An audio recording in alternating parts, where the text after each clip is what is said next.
I've been teaching English. I'm working on my doctorate right now. I taught English through my master's. I taught English in Poland after my undergrad. I've taught English for almost 2 decades now.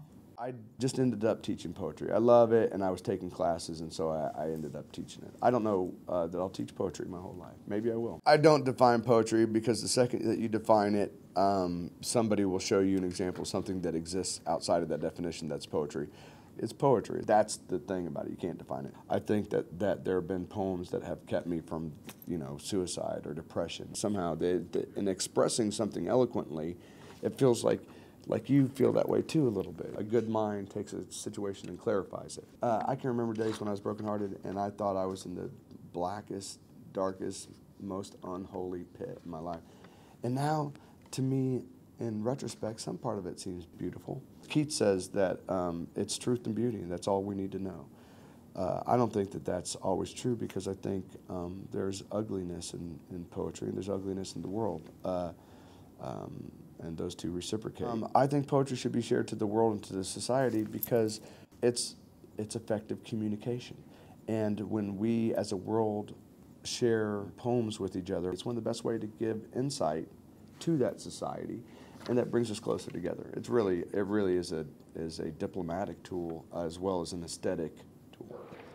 That moment to this may be yours in the way they measure, but it's only one sentence back in my mind. There are so many days when living stops and pulls and sits and waits like a train on the rails. I pass the hotel at 8 and at 5.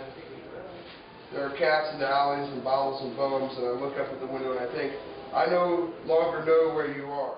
I spread poetry to the world and to society by teaching it, by writing poems on the sidewalk, by leaving books on the subway, standing out on the street and saying poems sometimes.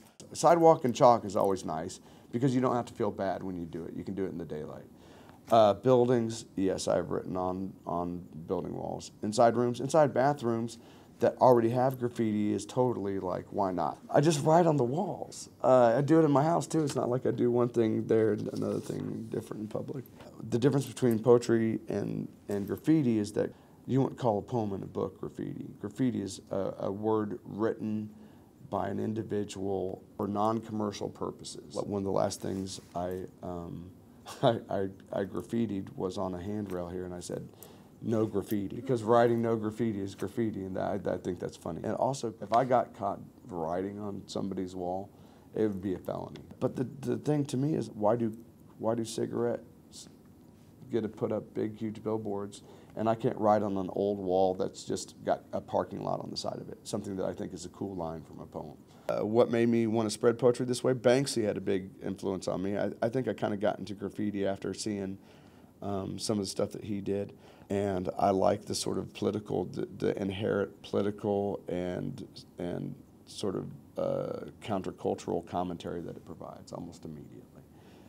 I wrote, "No, not baby anymore. If I need you, I'll just use your simple name." And I wrote on the sidewalk, and on Tuesday, and on Thursday I came back, and there was a girl reading it, and I pulled up, and I saw her, and she had a big smile. She read it, and then she smiled a big smile. And that was memorable to me. I remember it right now.